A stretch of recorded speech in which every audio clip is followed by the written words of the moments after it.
നമസ്കാരം, ഞാൻ ബൈജു നായർ. നമ്മുടെ ചാനലിലേക്ക് സ്വാഗതം. ഞാനിപ്പോഴുള്ളത് ഗോവയിലാണ്. ഗോവയിലെ വെർണ ഇൻഡസ്ട്രിയൽ എസ്റ്റേറ്റ് എന്ന നമ്മളുടെ വീഡിയോകളിൽ 1000 തവണയെങ്കിലും പ്രത്യക്ഷപ്പെട്ട സ്ഥലത്താണ് നിൽക്കുന്നത്. നല്ല മഴക്കാലമാണ്. മഴമേഘങ്ങൾ അങ്ങനെ ഇങ്ങനെ താഴ്ന്ന് നിൽക്കുകയാണ്. അതായത് ഇപ്പോൾ വേണമെങ്കിൽ പെയ്യാന്നുള്ള വേണ്ടി നിൽക്കുമ്പോഴാണ് നമ്മൾ ഏറ്റവും പുതിയ സിട്രൺ ബസാൾട്ട് എന്ന കൂപ്പെ SUV ഇവിടെ വെച്ച് റിവ്യൂ ചെയ്യാൻ പോകുന്നത്. ഇന്ത്യയിൽ അധികം കണ്ടിട്ടില്ലാത്ത ഒരു സെഗ്മെൻറ്റാണ് കൂപ്പെ SUVകളുടേത്. കുറേയെങ്കിലും ഇതുമായിട്ട് ആദ്യകാലത്ത് സാദൃശ്യം പറയാവുന്നത് BMW X6-നായിരുന്നു. അതിനുശേഷം കാര്യമായ രീതിയിൽ ഈ സെഗ്മെൻറ്റിൽ വാഹനങ്ങളൊന്നും വന്നിരുന്നില്ല. തന്നെയുമല്ല, ഈ ഒരു വിലയ്ക്ക് കൂപ്പെ SUV ആദ്യമായിട്ടാണ് വരുന്നതെന്ന് പറയാം. ആദ്യമായിട്ടാണോ വരുന്നതെന്ന് ചോദിച്ചാൽ അതും ഒരു തർക്കത്തിനിടയാക്കുന്നൊരു കാര്യമാണ്. കാരണം ടാറ്റ കർവ് എന്നൊരു കൂപ്പെ SUV റെഡിയാക്കി ഇങ്ങനെ വെച്ചിട്ടുണ്ട്. ആദ്യം വരുന്നത് കർവ് ആയിരിക്കും എന്നാണ് കരുതിയെങ്കിലും അതിന് മുമ്പ് ഒരു മുഴം മുമ്പ് ഇറങ്ങിയിരിക്കുകയാണ് ഇപ്പോൾ സിട്രോൺ എന്നാണ് പറയേണ്ടത്. ഇനി 2 ദിവസത്തിനകത്ത് തന്നെ, അതായത് മറ്റന്നാൾ തന്നെ കർവിൻ്റെയും ലോഞ്ച് നടക്കുകയാണ്. അപ്പോൾ ആരാണ് ആദ്യം വന്നതെന്നൊരു ചോദ്യത്തിന് ഉത്തരമായിട്ട് വേണമെങ്കിൽ പറയാവുന്ന ബസാൾട്ടാണ്. എങ്കിൽ പോലും കർവ് നേരത്തെ റെഡി ആയിട്ടിരിക്കുകയാണ്. കർവിൻ്റെ കാര്യത്തിൽ ആദ്യമായിട്ട് വരുന്നത് EV ആണെന്നൊരു പ്രത്യേകത കൂടിയുണ്ട്. പക്ഷേ ഇത് പെട്രോൾ എഞ്ചിനോട് കൂടി വന്നിരിക്കുന്ന മോഡലാണ്. ഈ സിട്രോൺ എന്നുള്ളത് ലോകത്തിലെ ഏറ്റവും വലിയ വാഹന നിർമ്മാണ കമ്പനികളിലൊന്നായ സ്റ്റെല്ലാൻഡിസിൻ്റെ ഭാഗമാണ്. നമ്മുടെ നാട്ടിൽ ജീപ്പും അതുപോലെ സിട്രോണുമാണ് സ്റ്റെല്ലാൻഡിസിൻ്റെ മോഡലുകൾ വന്നിരിക്കുന്നത്. കൂടാതെ 14 ബ്രാൻഡുകളുണ്ട് സ്റ്റെല്ലാൻഡിസിൻ്റെ കീഴിൽ. അതിൽ മസരാറ്റി പോലുമുണ്ട്. ഏറ്റവും രസകരമായ കാര്യം, സിട്രോൺ ഇന്ത്യയിൽ അങ്ങനെ വമ്പൻ ഹിറ്റായ ഒരു കമ്പനിയൊന്നുമല്ല. എങ്കിൽ പോലും ഇന്ത്യയിൽ നിന്ന് സിട്രോണിൻ്റെ ധാരാളം മോഡലുകൾ വിദേശത്തേക്ക് കയറ്റുമതി ചെയ്യുന്നുണ്ട്. ആദ്യമായിട്ട് ഇന്ത്യയിൽ നിന്ന് ഒരു EV, അതായത് ഇലക്ട്രിക് വാഹനം കയറ്റുമതി ചെയ്യപ്പെട്ടതുപോലും ഈ C3 എന്ന സിട്രോണിൻ്റെ മോഡലാണ്. മറ്റൊരു കാര്യം, മസറാറ്റി എന്ന ലോകത്തിലെ ഏറ്റവും വിഖ്യാതമായ വാഹനങ്ങളിൽ ഒന്നിൻ്റെ സ്പെയർ പാർട്സൊക്കെ ഉണ്ടാക്കുന്ന ഇന്ത്യയിൽ ഈ സിട്രോണിൻ്റെ പ്ലാന്റിലാണെന്നുള്ള കാര്യമാണ്. അതുപോലെ ലോകത്തിൻ്റെ പല ഭാഗങ്ങളിലും ഓടിക്കൊണ്ടിരിക്കുന്ന സ്റ്റെല്ലാൻഡിസിൻ്റെ പല വാഹനങ്ങളിൽ ഉപയോഗിക്കുന്ന ട്രാൻസ്മിഷൻ ഇന്ത്യയിൽ നിന്ന് കയറ്റിവിടുന്നതാണ്. എഞ്ചിനുകൾ ഇന്ത്യയിൽ നിന്ന് കയറ്റിവിടുന്നതാണ്. അങ്ങനെ കുറേ കാര്യങ്ങളുണ്ട് സ്റ്റെല്ലാൻഡിസ് ഇന്ത്യയിൽ ചെയ്തുകൊണ്ടിരിക്കുന്നത്. പക്ഷേ സിട്രോൺ എന്ന മോഡൽ ഏതാണ്ട് പിച്ച വെച്ച് തുടങ്ങിയിട്ടേ ഉള്ളൂ എന്നാണ് പറയേണ്ടത്. എങ്കിൽ പോലും സിട്രോൺ ഇന്ത്യയിൽ കാല് കുത്തിയിട്ട് 3 വർഷം കൊണ്ട് 4 മോഡലുകൾ കൊണ്ടുവന്ന് കഴിഞ്ഞു. C5, C3 എയർകോസ്, ഈ C3. അതിനുശേഷമാണ് ഇപ്പോൾ ഏറ്റവും പുതിയ ബസാൾട്ട് വന്നിരിക്കുന്നത്. ബസാൾട്ട് എന്ന് പറയുന്ന ഈ ഒരു മോഡൽ സഫോമീറ്റർ വാഹനമൊന്നുമല്ല. 4352 മില്ലിമീറ്റർ നീളമുള്ള, അതായത് 4.3 മീറ്റർ നീളമുള്ള ഒരു വലിയ വാഹനം തന്നെയാണ്. ഇതിൻ്റെ ഏറ്റവും വലിയ പ്രത്യേകത സൈഡിലേക്ക് വരുമ്പോഴാണ്. അതായത് മുൻഭാഗമൊക്കെ നമ്മളെ ഓർപ്പിക്കുന്ന C3 എയർകോസ് എന്ന് പറയുന്ന സിട്രോണിൻ്റെ മോഡലിന് തന്നെയാണെങ്കിലും ഈ ഭാഗത്തേക്ക് വരുമ്പോഴാണ് മാറ്റം നമുക്ക് മനസ്സിലാകുന്നത്. അതായത് B പില്ലറിന് ശേഷം സംഭവങ്ങളാകെ മറിയുകയാണെന്നാണ് പറയേണ്ടത്. ഇവിടെ വെച്ചാണ് ഒരു കൂപ്പെ ഡിസൈനിലേക്ക് വരുന്നത്. വളരെ ഹെവി ആയിട്ടുള്ളൊരു പിൻഭാഗമൊക്കെ വന്ന് അങ്ങനെ അധികം കണ്ടിട്ടില്ലാത്ത രൂപത്തിലേക്ക് മാറുകയാണ്. ഇത് തന്നെയാണ് ഇപ്പോൾ ടാറ്റ കർവിൻ്റെയും രൂപത്തിൽ സംഭവിക്കാൻ പോകുന്നത്. എന്താണ് ഇത്തരത്തിലുള്ള മോഡലുകളുടെ പ്രത്യേകത എന്ന് വെച്ചാൽ, ഏറ്റവും പ്രധാനപ്പെട്ട കാര്യം ഗംഭീരമായ ബൂട്ട് സ്പേസ് ഉണ്ടാകും എന്നുള്ള കാര്യമാണ്. കാരണം ഈ കാണുന്ന ഭാഗം മുഴുവൻ ബൂട്ട് സ്പേസാണ്. അതുപോലെ തന്നെ പിൻഭാഗത്ത് സാധാരണഗതിയിൽ ഇങ്ങനെ ചെരിഞ്ഞിറങ്ങുന്ന റൂഫ് ലൈൻ ആകുമ്പോൾ പിൻഭാഗത്തിരിക്കുന്നവർക്ക് ഹെഡ് സ്പേസ് കുറയാനുള്ള സാധ്യതയുണ്ട്. പക്ഷേ ഈ വാഹനത്തിൻ്റെ കാര്യത്തിൽ അങ്ങനെയില്ല. നമ്മൾ ഇരുന്ന് നോക്കി എന്താണ് ഇത്തരത്തിലുള്ള വാഹനങ്ങൾ കൊണ്ട് ഉദ്ദേശിക്കുന്നതെന്ന് ചോദിക്കുകയാണെങ്കിൽ, നല്ല ഗ്രൗണ്ട് ക്ലിയറൻസ് ഉണ്ടെന്നുള്ള ഒരു കാര്യം, നല്ല ഇൻറ്റീരിയർ സ്പേസ് ഉണ്ടെന്നുള്ളത് മറ്റൊരു കാര്യം, നല്ല ബൂട്ട് സ്പേസ് ഉണ്ടെന്നുള്ളത് മൂന്നാമത്തെ കാര്യം. ഇത്രയും കാര്യങ്ങളൊക്കെയാണ് SUV കൂപ്പെ എന്ന് പറയുന്ന ഈ വാഹനത്തിൽ നിന്ന് പ്രതീക്ഷിക്കാവുന്നത്. പേരിൽ തന്നെ ഉണ്ടല്ലോ, SUVയുമാണ്, പക്ഷേ ഒരു കൂപ്പയുമാണ്. അതായത് ഒരു ഹാച്ച് ബാക്കിൻ്റെയോ അല്ലെങ്കിൽ സെഡാൻ്റെയോ എല്ലാ രസകരമായ ഗുണങ്ങളും അതോടൊപ്പം തന്നെ SUVയുടേതായ സ്റ്റാൻസും അതുപോലെ ഗ്രൗണ്ട് ക്ലിയറൻസും അതാണ് ഉദ്ദേശിക്കുന്നത് എന്ന് തോന്നുന്നു.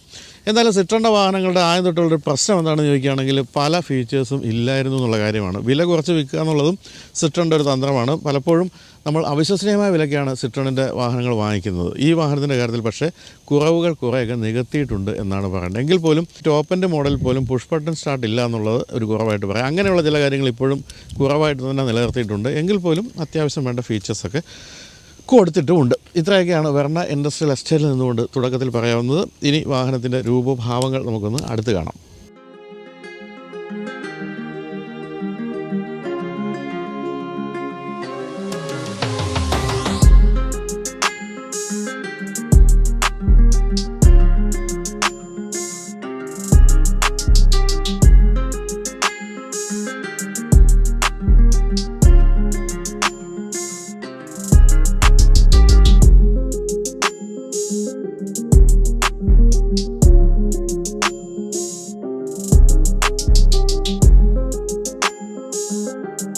ഈ SUV കൂപ്പ എന്ന് പറയുന്ന ഡിസൈൻ ഇന്ത്യക്കാർക്ക് പുതുമയാണെങ്കിൽ പോലും സിട്രണിൻ്റെ കാര്യത്തിൽ അത് വലിയ പുതുമയൊന്നുമല്ല. കാരണം 1970 ആദ്യമായിട്ടൊരു SUV കൂപ്പ മോഡൽ സിട്രൺ രംഗത്തെത്തിക്കുന്നത്. അതിൻ്റെ പേര് GS എന്നായിരുന്നു.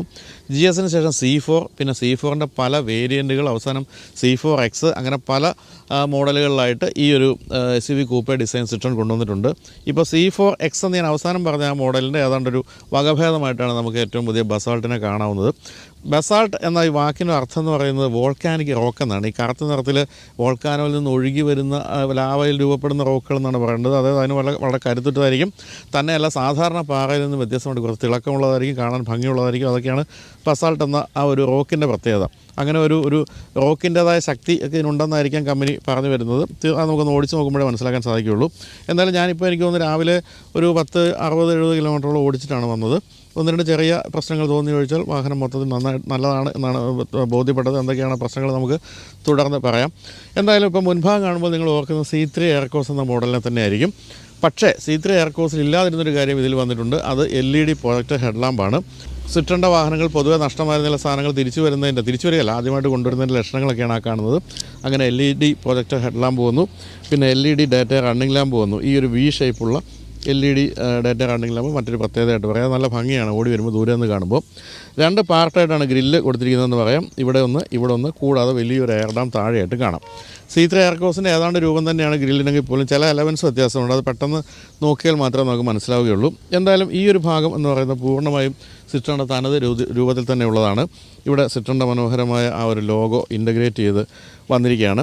താഴെയായിട്ട് വലിയ എയർ ഡാമാണ് കൊടുത്തിരിക്കുന്നത്. അതുപോലെ 2 സൈഡിലും ഫോഗ് ലാമ്പ് കൊടുത്തിട്ടുണ്ട്. ഇതിപ്പോൾ നമ്മൾ ഓടിച്ചുകൊണ്ടിരിക്കുന്നത് ഇതിൻ്റെ ഓട്ടോമാറ്റിക് ടോപ്പ് എൻഡ് മോഡലാണ്. അതിലെ കാര്യങ്ങളൊക്കെയാണ് ഞാനീ പറഞ്ഞുകൊണ്ടിരിക്കുന്നത്. എന്നാലും ഫുൾ ബ്ലാക്ക് ഫിനിഷിൽ പിയാനോ ബ്ലാക്ക് ഫിനിഷൊക്കെയാണ് ഉപയോഗിച്ചിരിക്കുന്നത്. അതൊക്കെ ഭംഗിയായിട്ടുണ്ട്. താഴെയായിട്ട് അലൂമിനിയം ഫിനിഷുള്ള ഒരു സ്കിഡ് പ്ലേറ്റ് പോലൊരു ഭാഗമാണ് നമ്മൾ അവിടെ കാണുന്നത്. അതുപോലെ ഇവിടെ ഒരു ചെറിയ ചുവന്ന ലൈൻ കാണുന്നുണ്ട്. ഇത് ഒരു ടർബോ പെട്രോൾ എഞ്ചിൻ യൂണിറ്റാണ് ഇതിൻ്റെ അകത്തിരിക്കുന്നത്, എഞ്ചിനാണ് ഇരിക്കുന്നത്. അതിനെയാണ് സൂചിപ്പിക്കുന്നത്. അത് പിൻഭാഗത്ത് C പില്ലറിലും ചെറിയൊരു ചുവന്ന വര കാണാം. അത് രണ്ടുമാണ് ഈ ഒരു മോഡലാണ് എന്ന് മനസ്സിലാക്കാൻ നമ്മളെ സഹായിക്കുന്നത് എന്ന് തോന്നുന്നു.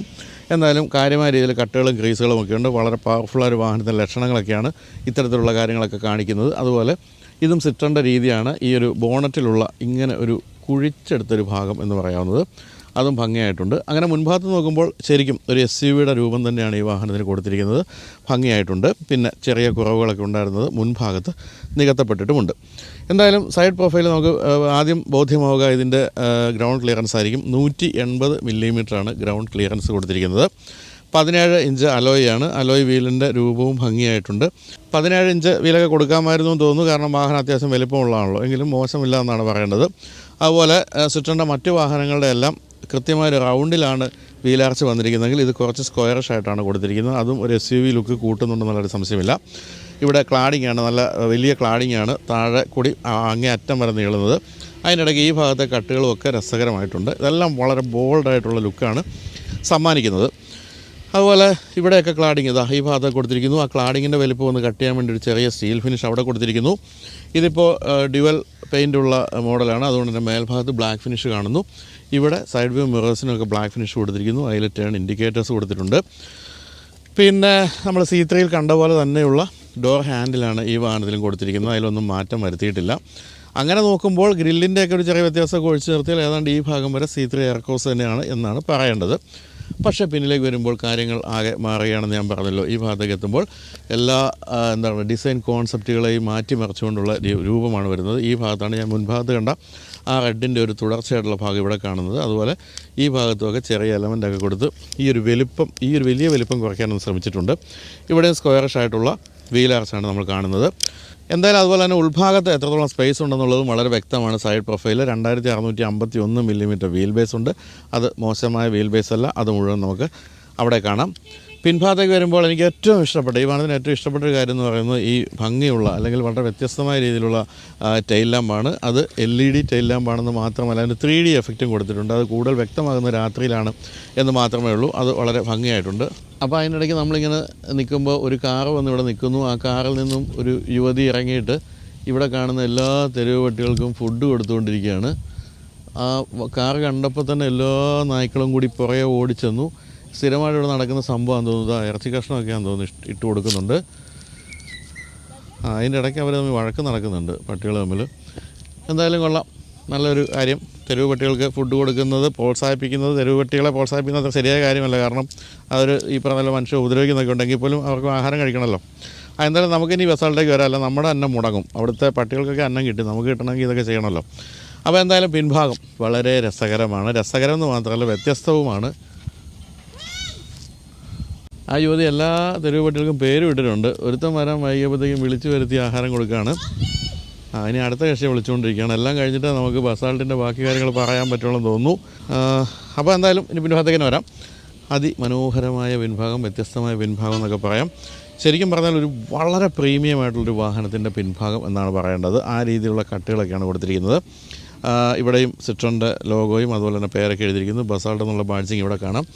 അതുപോലെ ഇവിടെ പ്യുവർടെക് എന്ന് എഴുതിയിരിക്കുന്നത് ഇത് ഈ വാഹനത്തിൻ്റെ ഉള്ളിലെ എൻജിൻ എന്ന് പറയുന്നത് ടർബോ പെട്രോൾ എഞ്ചിനാണ് എന്നാണ് സൂചിപ്പിക്കുന്നത്. അതുപോലെ ഈ ഭാഗത്തൊക്കെ ഇതൊക്കെ നിങ്ങൾക്ക് കൃത്യമായിട്ട് ഓർപ്പിക്കുന്നത് പഴയ X6-നെയാണ്, BMW X6-നെയാണ്. എങ്കിലും രസകരമായിട്ടുണ്ട്. ഇനി ബൂട്ടിലേക്ക് വരുമ്പോഴാണ് നിങ്ങൾ ഞെട്ടാൻ പോകുന്നത്. എല്ലാവരും ഞെട്ടാൻ റെഡിയാണെങ്കിൽ ഞാനിപ്പോൾ തുറക്കാം. ഞെട്ടിയില്ല എന്നാരും പറയരുത്. 470 ലിറ്റർ ബൂട്ട് സ്പേസാണ്. ഇഷ്ടം പോലെ ബൂട്ട് സ്പേസ്, ഒരു കുറ്റവും ആരും പറയില്ല. അതും വളരെ പ്ലെയിൻ ഏരിയയാണ്. അതുകൊണ്ട് തന്നെ സാധനങ്ങൾ സുഖമായിട്ട് കയറ്റാം. പിന്നെ എടുത്ത് കയറ്റാനും വലിയ ബുദ്ധിമുട്ടൊന്നുമില്ല. അത്ര വലിയ ഹൈറ്റൊന്നും പിൻഭാഗത്ത് പറയാനില്ല. എന്തായാലും അതിൻ്റെ താഴെ ഇതിൻ്റെ പിൻഭാഗത്ത് സ്പെയർ ടയറും ഭംഗിയായിട്ട് കൊള്ളിച്ചിട്ടുണ്ട്. അതും ഈ പറഞ്ഞ ഇത്രയും സ്പേസ് ബൂട്ടിന് കൊടുത്തിട്ട് പോലും അത്രയും സ്പെയർ ടയർ വയ്ക്കാനുള്ള സ്ഥലം കൂടി കണ്ടെത്തിയിട്ടുണ്ട് എന്നാണ് പറയേണ്ടത്. അപ്പോൾ 470 ലിറ്റർ ബൂട്ട് സ്പേസ് എന്ന് പറയുന്നത് ഗംഭീരമായ ബൂട്ട് സ്പേസാണ്. പിന്നെ പിൻഭാഗത്ത് ഒട്ടും മോശമല്ലാത്ത രീതിയിലുള്ള ഗ്രൗണ്ട് ക്ലിയറൻസ് പിൻഭാഗത്തും കാണാം. എന്ന് പറഞ്ഞാൽ ഏതാണ്ട് ഒരു ഓഫ് റോഡൊക്കെ പോകാവുന്ന അവസ്ഥയുണ്ട്. 19.2 ഡിഗ്രിയാണ് അപ്രോച്ച് ആംഗിൾ, 21.2 ഡിഗ്രിയാണ് ഡിപ്പാച്ചർ ആംഗിൾ. അതുപോലെ 180 എന്ന് പറയുന്ന ഗ്രൗണ്ട് ക്ലിയറൻസും കൂടെ ഉള്ളപ്പോൾ തീർച്ചയായിട്ടും ചെറിയ ഓഫ് റോഡൊന്നും പോകാൻ ബുദ്ധിമുട്ടില്ല എന്നാണ് മനസ്സിലാക്കേണ്ടത്. പിൻഭാഗത്തെ മറ്റു കാര്യങ്ങൾ നോക്കുകയാണെങ്കിൽ ഒരു ഷാർഫിൻ ആൻറ്റിന മേൽഭാഗത്ത് ബ്ലാക്ക് ഫിനിഷുള്ള കൊടുത്തിരിക്കുന്നത് കാണാം. അതുപോലെ തന്നെ ഇവിടെ സ്കിഡ് പ്ലേറ്റ് ഒരു അലൂമിനിയം ഫിനിഷ് കൊടുത്തിരിക്കുന്നു. അതുപോലെ ഇവിടെ 2 സെൻസറുകൾ കാണാം. ഇവിടെ റിവേഴ്സ് ക്യാമറയും കൊടുത്തിട്ടുണ്ട്. എന്നാലും മേൽഭാഗത്ത് മറ്റൊരു രസകരമായ കാര്യം ഇവിടെ കാണുന്ന 2 മുഴകളാണ്. ഈ മുഴകൾ പോലും ഈ വാഹനത്തിൻ്റെ രൂപത്തിൽ കാര്യമായ സ്വാധീനം ചെലുത്തുന്നുണ്ടെന്ന് സംശയമില്ല. ആ രീതിയിൽ രസകരമായ ഒരു പിൻഭാഗം എന്നാണ് പറയേണ്ടത്. എന്തായാലും മുൻഭാഗം നമ്മളെ ഓർപ്പിക്കുന്നത് C3 എയർക്രോസിനാണ്. പിൻഭാഗം ഒന്നിനെയും ഓർപ്പിക്കുന്നില്ല. വേണമെങ്കിൽ നിർബന്ധമായിട്ട് ഓർക്കണമെന്നുണ്ടെങ്കിൽ നമ്മൾ ഓർക്കുന്നത് BMW X6-നെ തന്നെയാണ്. ഇനി വരാൻ പോകുന്ന ടാറ്റയുടെ കെയറും ഏതാണ്ട് ഈ ഒരു രൂപത്തിലാണ് എന്നാണ് പറഞ്ഞു വരുന്നത്. അപ്പോൾ ഒരു പുതിയ യുഗത്തിന് തുടക്കം കുറിച്ചുകൊണ്ടാണ് ഈ ഒരു വാഹനം വന്നിരിക്കുന്നത്. അതായത് SUV കൂപ്പെ എന്ന് പറഞ്ഞാൽ നമുക്ക് പരിചിതമല്ലാത്ത ഒരു സെഗ്മെൻറ്റിലേക്കുള്ള വാഹനമാണ് എന്നാണ് പറയേണ്ടത്. അപ്പോൾ വെൽക്കം ടു ഇന്ത്യ എന്നാണ് ഈ വാഹനത്തിനോട് പറയേണ്ടത്. എന്നാലും അതിന് മുമ്പ് നമുക്കൊന്ന് ഇൻറ്റീരിയർ കൂടി കണ്ടു നോക്കാം.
അപ്പോൾ പുതിയ സിട്രോൺ ബസാൾട്ടിൻ്റെ ഇൻറ്റീരിയറിലേക്ക് വരികയാണെങ്കിൽ ഡാഷ്ബോർഡ് കാണുമ്പോൾ നിങ്ങൾക്ക് തീർച്ചയായിട്ടും ഓർമ്മ വരുന്നത് ഇതിനേക്കാൾ വില കുറഞ്ഞ C3 എന്ന മോഡലിൻ്റെ ആയിരിക്കും. C3 എയർക്രോസിൻ്റെ ആ മോഡലിൻ്റെ ഡാഷ്ബോർഡൊക്കെ ആയിരിക്കും. പക്ഷേ ഇതിനകത്ത് കുറച്ച് വളരെ വെൽക്കമിംഗ് ആയിട്ടുള്ള അഡീഷൻസ് ഒക്കെ വന്നിട്ടുണ്ടെന്നാണ് പറയേണ്ടത്. എന്നാലും ഡാഷ്ബോർഡിലേക്ക് പൊതുവേ നോക്കുകയാണെങ്കിൽ ഇവിടെ കാണുന്ന ബ്ലാക്ക് ഫിനിഷുള്ള ടെക്സ്റ്റൈഡ് ആയിട്ടുള്ള ഭാഗം, ഇവിടെ ചെറിയൊരു ബ്രഷ്ഡ് അലൂമിനിയം ഫിനിഷ്, താഴെയായിട്ട് ബീജ് ഫിനിഷ്, ഇങ്ങനെ 3 കാര്യങ്ങളാണ് വന്നിരിക്കുന്നത്. ഇനി അതെന്താണ് പുതുതായിട്ട് വന്നിരിക്കുന്നത് വെച്ചാൽ കൃത്യമായിട്ടും നമുക്ക് മനസ്സിലാകുന്നത് ഈ കൊടുത്തിരിക്കുന്ന ഈ എ സിയുടെ പാനൽ മൊത്തം മാറി എന്നുള്ളതാണ്. അതായത് ഇതിൽ ഓട്ടോമാറ്റിക് ക്ലൈമറ്റ് കൺട്രോൾ വന്നിരിക്കുകയാണ്. അത് C3 എയർ കോസ്റ്റർ ഉണ്ടായിരുന്നില്ല. അതിൽ മാനുവൽ AC ആയിരുന്നെങ്കിൽ ഇത് മാറിയിട്ട് ഓട്ടോമാറ്റിക് എയർ കണ്ടീഷനിങ് അതിന് ടോഗിൾ സ്വിച്ചുകൾ താഴെയായിട്ടും കൊടുത്തിട്ടുണ്ട്. പിന്നെ നമുക്ക് കാണാവുന്നത് 10.25 ഇഞ്ചിൻ്റെ വലിയൊരു ഫ്രീ സ്റ്റാൻഡിങ് ഫ്ലോട്ടിംഗ് സ്ക്രീനാണ്. ഇതിൽ പല കാര്യങ്ങളുമുണ്ട്. ആപ്പിൾ കാർപ്ലേ, ആൻഡ്രോയിഡ് ഓട്ടോ ഒക്കെ വയർലെസ് ആയിട്ട് കൊടുത്തിട്ടുണ്ട്. കൂടാതെ തരക്കേടില്ലാത്തൊരു റിവേഴ്സ് ക്യാമറയുണ്ട്. പക്ഷേ 360 ഡിഗ്രി ക്യാമറയൊന്നും പ്രതീക്ഷിക്കരുത്. പിന്നെ 40ഓളം കണക്ടിവിറ്റി ഫീച്ചേഴ്സ് കൊടുത്തിട്ടുണ്ടെന്ന് പറയാം. അതിൽ ജിയോ ഫെൻസിങ്ങും അതുപോലെ തന്നെ റിമോട്ടായിട്ട് സ്റ്റാർട്ട് ചെയ്യുന്നത്, AC ഓൺ ചെയ്യുന്നത്, അത്തരം കാര്യങ്ങളെല്ലാം തന്നെ കൊടുത്തിട്ടുണ്ട്. എങ്കിൽ പോലും ഏറ്റവും ആധുനികമായ കാറുകളുള്ള ചില കാര്യങ്ങളിൽ നഷ്ടപ്പെട്ടിട്ടുണ്ട്. പ്രധാനമായിട്ടും നമുക്ക് പറയാവുന്നത് ADAS ഫീച്ചേഴ്സ് പോലുള്ള ഒന്നും ലഭ്യമല്ല എന്നുള്ള കാര്യം പറയാനുണ്ട്. പിന്നെ ബാക്കി ഇപ്പോൾ നമുക്ക് സാധാരണ മട്ടിൽ ഉപയോഗിക്കാവുന്ന കാര്യങ്ങളെല്ലാം ഉണ്ട് എന്ന് മാത്രമേ പറയാനുള്ളൂ. എന്തായാലും ആ ഒരു സ്ക്രീനിൻ്റെ രീതികളൊക്കെ രസകരമായിട്ടുണ്ട്. അതിൻ്റെ താഴെയായിട്ട് ഭംഗിയുള്ള രീതിയിലുള്ള സിട്രൻ്റെ തനത് രീതിയിലുള്ള AC വെൻറ്റുകളൊക്കെയാണ് കാണുന്നത്. ഇവിടെയൊക്കെ ഫുൾ പിയാനോ ബ്ലാക്ക് ഫിനിഷ് കൊടുത്തിരിക്കുന്നത് ഭംഗിയായിട്ടുണ്ട്. ഇവിടേക്ക് വരുമ്പോൾ മൊബൈൽ സൂക്ഷിക്കാവുന്ന ഒരു സ്ഥലമാണ് നമ്മളിവിടെ കാണുന്നത്. അതുപോലെ തന്നെ താഴെയായിട്ട് വയർലെസ് ചാർജിങ് പോർട്ടാണ് ഇവിടെ കാണുന്നത്. 2 കപ്പ് ഹോൾഡേഴ്സ് ഇവിടെ കൊടുത്തിരിക്കുന്നു. ഇതിപ്പോൾ സിട്രൺ ഇതിൽ എക്സ്ട്രാ ഫിറ്റ് ചെയ്തിരിക്കുന്നതാണ്. ഇതിൻ്റെ ഒരു ചാർജിങ് പോയിൻ്റ് കൊടുത്തിരിക്കുന്നത്. അതുപോലെ ഇവിടെ ഒരു USB ചാർജിങ് പോർട്ട് കൊടുത്തിട്ടുണ്ട്. ഏറ്റവും രസകരമായ കാര്യം ഒരു ചെറിയ വടിയുടെ മുകളിൽ നിൽക്കുന്ന ഈ ഒരു ഗിയർ ലിവറാണ്. ഇത് കുറച്ചുകൂടി ഒരു കരുത്ത് തോന്നിക്കുന്ന രീതിയിൽ അല്പം കൂടി വലിയ കമ്പിയാകാമായിരുന്നു എന്ന് തോന്നുന്നു. എന്തായാലും ഇതിങ്ങനെ വടി പോലെ നിൽക്കുകയാണ്. എന്നാലും വടിയുടെ മുകളിൽ കാണുന്ന ഈ ഭാഗം അല്പം വീതിയൊക്കെ കൊടുത്തിട്ടുണ്ട്. തന്നെയല്ല അതിൻ്റെ രൂപമൊക്കെ രസകരമായിട്ടുണ്ട്. ഇതാണ് ഓട്ടോമാറ്റിക് ട്രാൻസ്മിഷൻ്റെ ഗിയർ ലിവർ എന്ന് പറയുന്ന കാര്യം. ഇവിടെയും പിയാനോ ബ്ലാക്ക് ഫിനിഷൊക്കെ കൊടുത്തിരിക്കുന്നു. ഇവിടെ ചെറിയ സാധനങ്ങൾ സൂക്ഷിക്കാവുന്നൊരു സ്ഥലമുണ്ട്. അതുപോലെ ഇതും അഡീഷണലായിട്ട് പുതുതായിട്ട് വന്നിരിക്കുന്നതാണ്. ഈ ഒരു വലിയ ആംറസ്റ്റ്, അതിൽ ചെറിയ സാധനങ്ങളൊക്കെ ഇവിടെ സൂക്ഷിക്കാം. എന്ന് തന്നെയുമല്ല ഇത് ചെറുതായിട്ടൊക്കെ ഒന്ന് സ്ലൈഡ് ചെയ്യാമെന്നാണ് എനിക്ക് തോന്നുന്നത്. നോക്കട്ടെ, സ്ലൈഡൊക്കെ ചെയ്ത് സുഖമായിട്ട് വയ്ക്കാവുന്നതാണ്. ഇനി സീറ്റിലേക്ക് പോവുകയാണെങ്കിൽ സീറ്റ് ഇപ്പോഴത്തെ ഏറ്റവും പുതിയ വാഹനങ്ങളിലേതുപോലെ വെന്റിലേറ്റഡ് സീറ്റും അങ്ങനെയൊന്നുമില്ല. പക്ഷേ ലെതർ സീറ്റ് മോശമല്ല, നല്ല തൈ സപ്പോർട്ടുണ്ട്. കൂടാതെ നല്ല ഗ്രിപ്പുള്ള സീറ്റാണ്. അതാണ് എനിക്ക് തോന്നിയൊരു കാര്യം. പിന്നെ ഇതിൻ്റെ ഒരു നിർമ്മാണ നിലവാരവും മോശമാണ് എന്ന് പറയാനാവില്ല. പക്ഷേ പിൻഭാഗ സീറ്റിലൊരു സംഭവമുണ്ട്. ആ സംഭവം എന്താണ് നമുക്ക് പിൻഭാഗത്തിരിക്കുമ്പോൾ പറയാം. ഇനി ഗ്ലോ ബോക്സിലേക്ക് പോവുകയാണെങ്കിൽ തരക്കേടില്ലാത്ത വലിപ്പമുണ്ട്. ഗ്ലോ ബോക്സിൻ്റെ ഒരു നിലവാരമാണ് സാധാരണ വാഹനത്തിൻ്റെ ഇൻറ്റീരിയറിൻ്റെ നിലവാരം നിർണ്ണയിക്കുന്നതാണ് എനിക്ക് തോന്നിയിരിക്കുന്നത്. അങ്ങനെ നോക്കുമ്പോൾ തരക്കേടില്ലാത്ത നിലവാരമുള്ള ഗ്ലോ ബോക്സാണ്. പിന്നെ പാനൽ ഗ്യാപ്പുകളോ അങ്ങനെയൊന്നുമില്ല.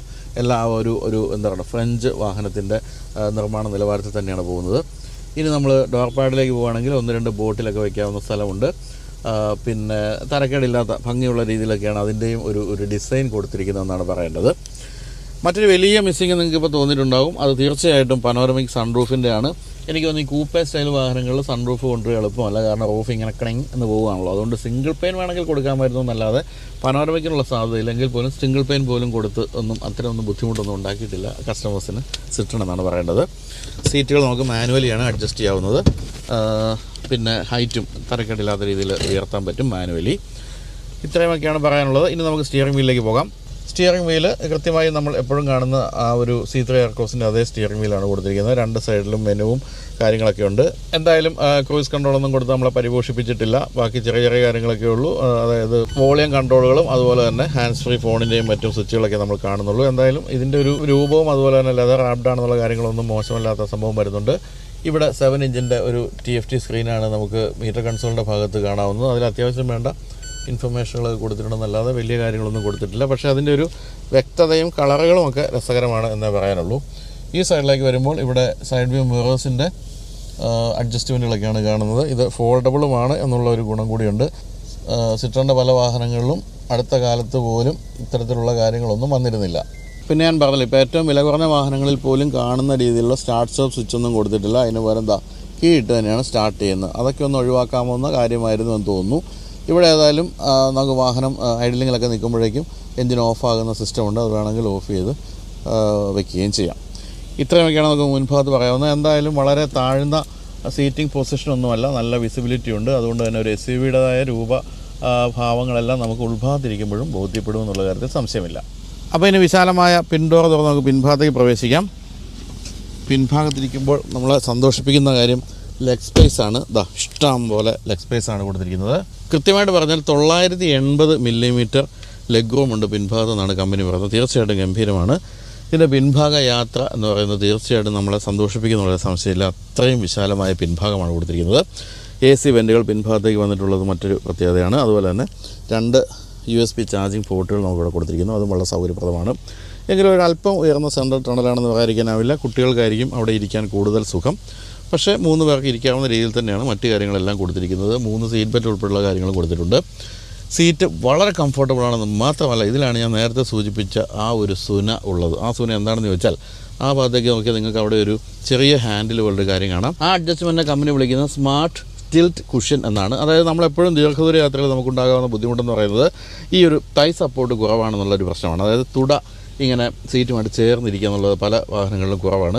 ഇപ്പോൾ ഈ വാഹനത്തിൽ ഒന്നും ചെയ്യാതെ തന്നെ സത്യത്തിൽ നല്ല തൈ സപ്പോർട്ട് ഉണ്ടോ എന്നുള്ള കാര്യം സംശയമില്ല. പക്ഷേ അതിനേക്കാളും തൈ സപ്പോർട്ട് വർദ്ധിപ്പിക്കാൻ വേണ്ടി 3 സ്റ്റെപ്പുകളായിട്ട് നമുക്ക് ഇത് ഉയർത്താം. ഈ തൈ സപ്പോർട്ടിൻ്റെ ഭാഗം ഉയർത്താം. ഇതാ ഇപ്പം ഒരു സ്റ്റെപ്പ് ഇതാ ഇത്ര ഉയർന്നു കഴിഞ്ഞു.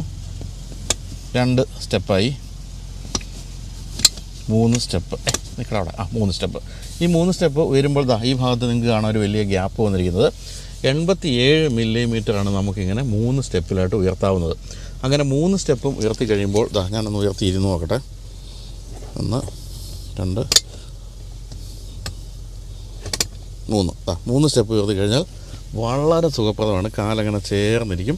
സുഖമായിട്ട് നടവും വെച്ച് അങ്ങിരിക്കാം. എന്ന് തന്നെയുമല്ല, ഇവിടെ ഈ കുഷൻ ഉണ്ടല്ലോ, ഈ കുഷന് ചെറിയ അഡ്ജസ്റ്റ്മെൻറ്റൊക്കെ ഉണ്ട്. അതായത് ഇപ്പോൾ ഏറ്റവും പുതിയ എയർബസിലൊക്കെ വന്നിരിക്കുന്ന പോലെ, വിമാനങ്ങളിലൊക്കെ കാണുന്ന പോലെയുള്ള ഈ ഒരു സൈഡ് ഒരല്പം ഒന്ന് ചേർത്ത് നമുക്ക് തല സുഖമായിട്ട് വെച്ച് ഇരിക്കാം. അപ്പോൾ അതും കൂടി വരുമ്പോഴേക്കും ഈ 2 കാര്യങ്ങളും കൂടി ചേർന്ന് സുഖമായിട്ട് ഇരിക്കാൻ സാധിക്കും. തൈ സപ്പോർട്ടുണ്ട്, അതുപോലെ തന്നെ ഈ ഒരു ഹെഡ് സപ്പോർട്ട്, രണ്ടും സുഖമായിട്ട് ഇരിക്കാൻ പറ്റുന്നുണ്ട്. സത്യം പറഞ്ഞാൽ ഈ ഒരു സംഭവം എന്ന് പറയുന്നത് നമ്മൾ ദീർഘദൂര യാത്രയിലാണ് നമ്മൾ സമ്മതിക്കാൻ പോകുന്നത്. അത്രയും സുഖപ്രദമായിരിക്കും. ഈ ഒരു സാധനം കിട്ടാൻ വേണ്ടി മാത്രം ഈ വാഹനം വാങ്ങിച്ചാലും നഷ്ടമില്ല എന്നാണ് എനിക്ക് തോന്നുന്നത്. തന്നെയല്ല, മറ്റ് വാഹന നിർമ്മാതാക്കളോട് എനിക്ക് പറയാനുള്ളത്, ഇതിന് പേറ്റൻ്റ് ഒന്നും സിട്രോൺ എടുത്തിട്ടില്ലെങ്കിൽ തീർച്ചയായിട്ടും നിങ്ങളുടെ വാഹനങ്ങളിലും കൊണ്ടുവരിക. ഇത് ജനങ്ങൾക്ക് ഏറ്റവും അധികം ഇഷ്ടപ്പെടാൻ പോകുന്ന ഫീച്ചറാണ്. ഇത്തരത്തിലുള്ള ചിന്തകൾ പോലും ഈ വാഹനങ്ങൾ നിർമ്മിക്കുന്ന എൻജിനീയേഴ്സിനൊക്കെ ഉണ്ടാകുന്ന സന്തോഷമുള്ള കാര്യമാണ്. അതുകൊണ്ട് ദീർഘദൂരയാത്രയിൽ പിൻഭാഗത്ത് ഇരുന്നിട്ടുള്ള ഒരഭിപ്രായം കൂടി എനിക്കൊന്ന് എടുക്കണമെന്നുണ്ട്. പക്ഷേ വാഹനം വിറ്റു തുടങ്ങിയിട്ടില്ലാത്തതുകൊണ്ട് അറിഞ്ഞുകൂടാ. എങ്കിലും തീർച്ചയായിട്ടും സുഖപ്രദമായ കാര്യമാണ്. അപ്പോൾ സ്മാർട്ട് ടിൽറ്റ് കുഷൻ എന്ന് പറയുന്ന 87 മില്ലിമീറ്റർ നമുക്ക് തൈ സപ്പോർട്ട് അഡ്ജസ്റ്റ് ചെയ്യാവുന്ന ഈ സിസ്റ്റത്തിന് ഒരു നല്ല കൈയടി കൊടുത്തുകൊണ്ട് നമുക്ക് ഇനി ഇത് നോക്കാം. നല്ലൊരു ആംറസ്റ്റ് ഉണ്ട്, 2 കപ്പ് ഹോൾഡേഴ്സ് ഉണ്ട്, ഒരു മൊബൈൽ ഫോൺ സൂക്ഷിക്കാവുന്ന സ്ഥലമുണ്ട്. പിന്നെ ഞാൻ നേരത്തെ പറഞ്ഞ പോലെ വളരെ ചെരിഞ്ഞിറങ്ങുന്ന റൂഫ് ലൈൻ ആയതുകൊണ്ട് എങ്ങനെയാകും ഇതിൻ്റെ ഹെഡ് സ്പേസ് എന്നുള്ളതായിരിക്കും നിങ്ങളുടെ മറ്റൊരു സംശയം. തരക്കേടില്ലാത്ത ഉയരമുള്ളൊരു മനുഷ്യനായിട്ടും എനിക്കും മോശമല്ലാത്ത ഹെഡ് സ്പേസ് ഇപ്പോൾ കൊടുത്തിട്ടുണ്ട്. കാരണം ഇവിടെ ഈ ഒരു റൂഫിൽ ചെറിയൊരു കുഴിവ് കൊടുത്തിട്ടുണ്ട്. അതുകൊണ്ടാണ് ഇവിടെ കാര്യമായ രീതിയിൽ നമുക്ക് ഹെഡ് സ്പേസ് ഇപ്പോഴും കിട്ടുന്നത്. എന്തായാലും ഒരു 6 അടി വരെയുള്ളവർക്ക് ഒരു പ്രശ്നമില്ലാതെ പിൻഭാഗത്തിരിക്കുക എന്നുള്ള ഒരു സംശയമില്ല. അതും ഈ ഒരു കൂപ്പേ ഡിസൈനായിട്ട് പോലും അത്തരം കാര്യങ്ങൾ നിലനിർത്താൻ സാധിച്ചിട്ടുണ്ട്. ഡോർ പാഡിലേക്ക് പോയാൽ പിൻഭാഗത്ത് നമുക്കൊരു ഒരു ബോട്ടിലൊക്കെ വയ്ക്കാം. അതുപോലെ നല്ലൊരു ആംറസ്റ്റും കൊടുത്തിട്ടുണ്ട്. മ്യൂസിക് സിസ്റ്റം മോശമല്ല എന്നേ പറയാനുള്ളൂ. വലിയ ഗംഭീരമൊന്നും അല്ലെങ്കിൽ തരക്കേടില്ലാത്ത മ്യൂസിക് സിസ്റ്റവും കൊടുത്തിട്ടുണ്ട്. പിന്നെ 15 വാട്ടിൻ്റെ ചാർജറൊക്കെയാണ് കൊടുത്തിരിക്കുന്നത്. അതുകൊണ്ട് വളരെ പെട്ടെന്ന് തന്നെ വയർലെസ് ചാർജിങ്ങും ചാർജ് ആവുകയും ചെയ്യും. ഇത്രയൊക്കെയാണ് പറയാനുള്ളത്. തീർച്ചയായിട്ടും പിൻഭാഗമാണ് നമുക്ക് ഇഷ്ടപ്പെടുക. പിൻഭാഗത്തിരിക്കുന്നവരുടെ കാര്യത്തിൽ വളരെ കംഫർട്ടബിൾ ആയിരിക്കും എന്നുള്ളൊരു സംശയമില്ല. എന്തായാലും അത്തരം കാര്യങ്ങളെല്ലാം ഏതാണ്ട് ഒരു 80% വരെ മാർക്ക് കൊടുക്കാൻ തോന്നുന്നു. പക്ഷേ പല കാര്യങ്ങളും ഇപ്പോഴും മിസ്സായിട്ടുണ്ട്. ഓരോരോ തവണയും പുതിയ മോഡൽ വരുമ്പോൾ അപ്ഡേറ്റ് ചെയ്യുന്ന പതിവാണ്. പണ്ടത്തെ ടാറ്റ മോട്ടോഴ്സ് പോലെ ഇപ്പോൾ സിട്രോൺ ഉള്ളത്. അതുകൊണ്ട് തന്നെ വരും വഴിയിൽ നമുക്ക് ഈ വാഹനത്തിൽ പല കാര്യങ്ങളും കൂടുതലായിട്ട് പ്രതീക്ഷിക്കാമെന്ന് തോന്നുന്നു. അപ്പോൾ നമുക്കിനി ഒന്ന് ഓടിച്ച് പൊളിച്ച് നോക്കാം ഈ ഒരു വെർണ ഇൻഡസ്ട്രിയൽ എസ്റ്റേറ്റിലെ തടസ്സമില്ലാത്ത റോഡുകളിലൂടെ.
സിട്രോൺ ബസാൾട്ട് ഞാനിപ്പോൾ ഏകദേശം ഒരു 100 കിലോമീറ്ററോളം ഓടിച്ചു കഴിഞ്ഞു.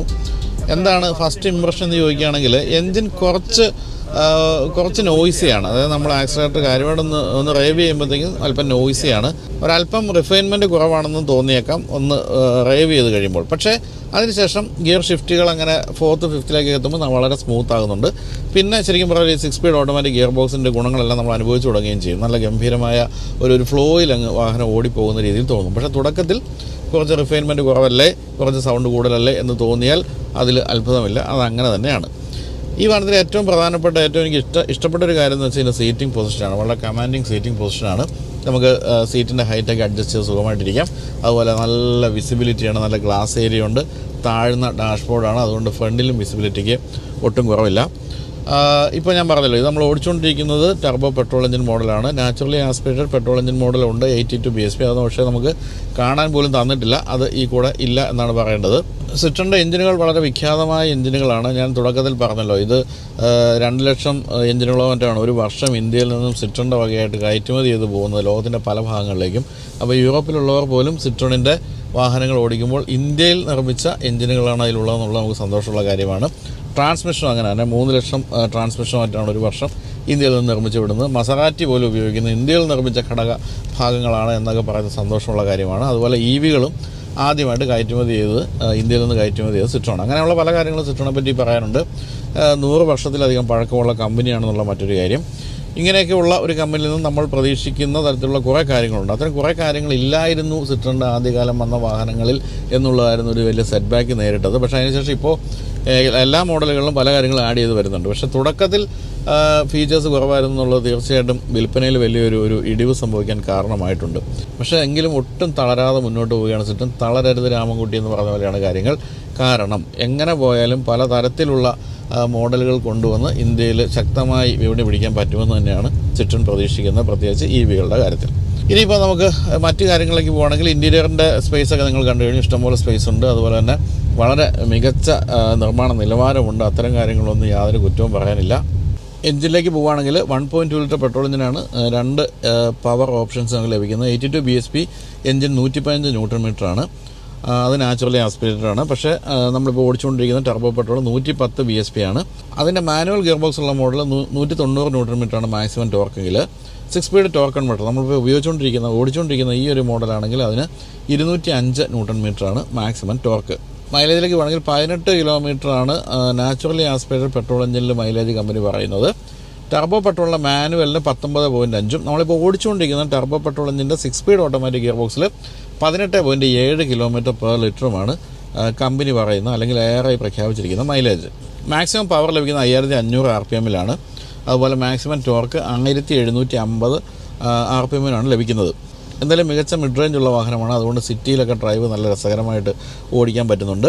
ഹൈവേയിലാണെങ്കിലും പെർഫോമൻസ് ഒട്ടും മോശമല്ല. ഈ ഒരു 6 സ്പീഡ് ഓട്ടോമാറ്റിക് ഗിയർ ബോക്സ് ടൊയോട്ടയുടെ കമ്പനിയായ ഐസൻ നിർമ്മിച്ചു കൊടുത്തതാണ്. ലോകത്തിലുള്ള പല വിഖ്യാതമായ വാഹനങ്ങളിലുമുള്ള ഒരു ഗിയർ ബോക്സാണിത്. അതും മനോഹരമായിട്ട് ആ ഒരു കർമ്മം നിർവഹിക്കുന്നുണ്ടെന്നാണ് പറയേണ്ടത്. അപ്പോൾ ഗിയർ ഷിഫ്റ്റുകളൊക്കെ വളരെ രസകരമാണ്. വളരെ ക്വിക്ക് ഷിഫ്റ്റുകളാണ് നമുക്ക് കിട്ടുന്നത്. അതുപോലെ തന്നെ ഡൗൺ ഷിഫ്റ്റുകളും വളരെ ക്വിക്കാണ്. അത്തരം കാര്യങ്ങളിലെല്ലാം നമുക്കൊരു മികച്ച ഓട്ടോമാറ്റിക്കിൻ്റെ ഒരു രീതികൾ കണ്ടെത്താൻ സാധിക്കുന്നുണ്ട്. അപ്പോൾ ഹൈവേക്കും അതുപോലെ തന്നെ സിറ്റിക്കും പറ്റുന്ന രീതിയിലാണ് എഞ്ചിൻ ട്യൂൺ ചെയ്തിരിക്കുന്നതാണ് മനസ്സിലാക്കേണ്ടത്. ഗിയർ ഷിഫ്റ്റുകളുടെ രീതികളും അങ്ങനെ തന്നെ. ഇനിയിപ്പോൾ സേഫ്റ്റി ഫീച്ചേഴ്സിലേക്ക് പോകുകയാണെങ്കിൽ 6 എയർ ബാഗുകളുണ്ട് എല്ലാ സ്റ്റാൻഡേർഡായിട്ട് എല്ലാ മോഡലുകളിലും. പിന്നെ ESP ഉണ്ട്, ഹിൽ ഹോൾഡ് ഉണ്ട്. ഹിൽ ഹോൾഡ് വളരെ പ്രധാനപ്പെട്ട കാര്യമാണ്. പിന്നെ ടയർ പ്രഷർ മോണിറ്ററിംഗ് സിസ്റ്റം ഉണ്ട്. ടോപ്പ് എൻഡ് മോഡലിലേക്ക് പോകുമ്പോൾ അതുണ്ട്. അത്രയാണ് പ്രധാനമായിട്ടും പറയാവുന്നത്. പിന്നെ റിയർ പാർക്കിംഗ് സെൻസേഴ്സും റിയർ ക്യാമറയും ഒരു സേഫ്റ്റി ഫീച്ചറായിട്ട് തന്നെ പറയാം. 180 mm ഗ്രൗണ്ട് ക്ലിയറൻസ് ഉള്ളത് തീർച്ചയായിട്ടും ഇന്ത്യയിലെ ഒരു സേഫ്റ്റി ഫീച്ചറായിട്ട് പറയുന്ന കാര്യങ്ങളാണ്. അത്തരം കാര്യങ്ങളിലൊന്നും മോശം പറയാനില്ല എന്നാണ് നമുക്ക് പറയേണ്ടത്.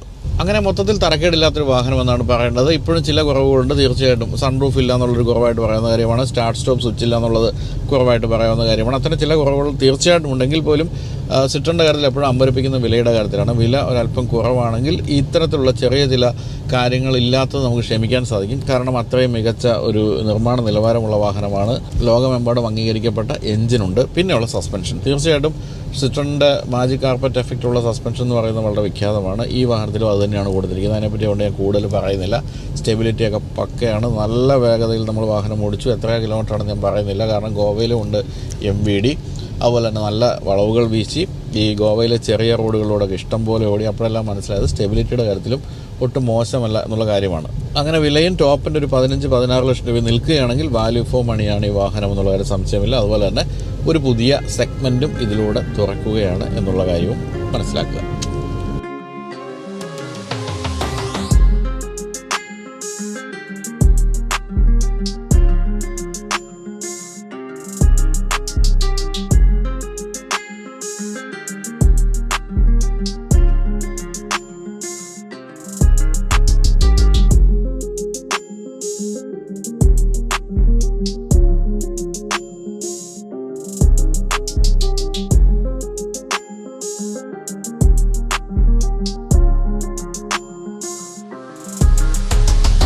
ഇനിയിപ്പോൾ ഏറ്റവും പ്രധാനപ്പെട്ട ചോദ്യം എന്താണ് സിട്രൺ ബസാൾട്ടിൻ്റെ വില എന്നുള്ള കാര്യമാണ്. വില പ്രഖ്യാപിച്ചിട്ടില്ല. അതായത് ടാറ്റ കർവിൻ്റെ ലോഞ്ചാണ് 2 ദിവസത്തിനുള്ളിൽ എന്ന് ഞാൻ പറഞ്ഞല്ലോ. അപ്പോൾ അതിൻ്റെ വിലയൊക്കെ അറിഞ്ഞതിന് ശേഷമാകാം ഇതിൻ്റെ വിലയിടുന്നതെന്നായിരിക്കാം സിട്രൺ വിചാരിക്കുന്നത്. എന്നാലും സിട്രണിൻ്റെ പൊതു പതിവ് അനുസരിച്ച് കർവിനേക്കാളും വില കുറവായിരിക്കും ഈ വാഹനത്തിനെന്നുള്ളതായിട്ട് സംശയമില്ല. പക്ഷേ കർവിൽ കൂടുതൽ ഫീച്ചേഴ്സ് ഉണ്ടാകാനുള്ള സാധ്യതയുണ്ട്. എന്തായാലും ഒരു 12 ലക്ഷത്തിൽ തുടങ്ങി 15 ലക്ഷം രൂപ 16 ലക്ഷം രൂപയിലൊക്കെ അവസാനിക്കുന്ന വിലയാണ് നമ്മൾ പ്രതീക്ഷിക്കുന്നത്. നേരത്തെ ഞാൻ പറഞ്ഞല്ലോ 2 തരത്തിലുള്ള എൻജിൻ ഓപ്ഷൻസ് ഉണ്ട്. അതുപോലെ തന്നെ 3 ട്രാൻസ്മിഷൻ ഓപ്ഷൻസ് ഉണ്ട്. 5 സ്പീഡും 6 സ്പീഡും 6 സ്പീഡ് 80 ഒക്കെ ഉണ്ട്. അങ്ങനെയുള്ള ചില വേരിയൻസിൻ്റെ മാറ്റങ്ങൾക്കനുസരിച്ച് വില ഒരല്പം കൂടിയേക്കാം. എങ്കിലും ഒരു 16 ലക്ഷം രൂപയിലൊക്കെ വില നിൽക്കും എന്നാണ് തോന്നുന്നത്. എന്തായാലും ഒരു പുതിയ സെഗ്മെൻറ്റ് തുടക്കമിട്ട് വന്നിരിക്കുന്നതായതുകൊണ്ട് തന്നെ നമുക്ക് സ്വാഗതം ചെയ്യാവുന്നൊരു സെഗ്മെൻറ്റാണിത്. രസകരമായ സെഗ്മെൻറ്റുകൾ എപ്പോഴും വരുന്നത് നല്ലതാണല്ലോ. എന്തായാലും ടാറ്റ കർവും ബസാൾട്ടും വന്നു കഴിയുമ്പോൾ കൂപ്പെ SUV അല്ലെങ്കിൽ SUV കൂപ്പെ എന്ന് പറയുന്ന പുതിയ സെഗ്മെൻറ്റിന് കാര്യമായ രീതിയിൽ തുടക്കമാവുകയാണ്. മോശമല്ലാത്ത വാഹനമെന്നാണ് പറയേണ്ടത്. ചില കുറവുകൾ ഇപ്പോഴും ഉണ്ടെങ്കിൽ പോലും നല്ല രസകരമായ രീതിയിൽ ഓടിച്ചു പോകാവുന്ന ഇഷ്ടംപോലെ ഇൻറ്റീരിയർ സ്പേസുള്ള പിൻഭാഗ യാത്ര കൂടുതൽ രസകരമായ ഒരു മോഡലാണ് സിട്രൺ ബസാൾട്ട്. അപ്പോൾ ഇത്രയും പറഞ്ഞുകൊണ്ട് അവസാനിപ്പിക്കാൻ തോന്നുന്നു. അതിനു മുമ്പ് നമ്മൾ ഉപയോഗിച്ചിരിക്കുന്ന ഈ ഒരു കോസ്റ്റ്യൂമിൻ്റെ കാര്യം കൂടി പറയാം. ഇത് സ്റ്റൈൽ കോഷ്യൻ്റ് എന്ന പനമ്പുള്ള നഗറിലെ ഒന്നാന്തരം ഒരു റെഡിമെയ്ഡ് ഷോപ്പിൽ നിന്ന് വാങ്ങിച്ചതാണ്. ഇതുവരെ നമ്മൾ കുറച്ച് ദിവസങ്ങളായിട്ട് ഇട്ടുവരുന്നതെല്ലാം സ്റ്റൈൽ കോഷ്യൻറ്റിൻ്റെ ഡ്രസ്സുകളാണ്. അവിടെ മലയാളം ആൽഫബറ്റൊക്കെ എഴുതിയ ഷർട്ടുകൾ ഉൾപ്പെടെയുള്ള കാര്യങ്ങളുണ്ട്. കൂടാതെ ഒരു കുടുംബത്തിലെ എല്ലാവർക്കും പറ്റുന്ന രീതിയിലുള്ള അച്ഛനും മകനും ഭാര്യയ്ക്കും അല്ലെങ്കിൽ അമ്മയ്ക്കും ഒക്കെ പറ്റുന്ന രീതിയിലുള്ള ഡ്രസ്സുകൾ, ഒരേ തരത്തിലുള്ള ഡ്രസ്സുകളുമൊക്കെ അവിടെ ലഭ്യമാണ്. അതുപോലെ ഈ കാണുന്ന രീതിയിലുള്ള ഹാൻഡ് ബ്ലോക്ക് പ്രിൻറ്റഡ് ഷർട്ടുകളും ധാരാളമുണ്ട്. വിലയും കൂടുതലല്ല. അപ്പോൾ സമയം പോലെ നിങ്ങൾ സ്റ്റൈൽ കോഷ്യൻ്റ് എന്ന സ്ഥാപനം സന്ദർശിക്കുക. കൊച്ചിയിൽ പനമ്പള്ളി നഗറിലാണ് ആ സ്ഥാപനം ഉള്ളത്. അപ്പോൾ ഇത്രയും പറഞ്ഞുകൊണ്ട് എനിക്ക് തോന്നുന്നു ഗോവയിൽ നിന്ന് പരിപാടികൾ അവസാനിപ്പിക്കാവുന്നതാണ്. വീണ്ടും മഴ മേഘങ്ങൾ കനം തൂങ്ങി വരികയാണ്. അപ്പോൾ വീഡിയോ കണ്ട എല്ലാവർക്കും നന്ദി. ബൈ.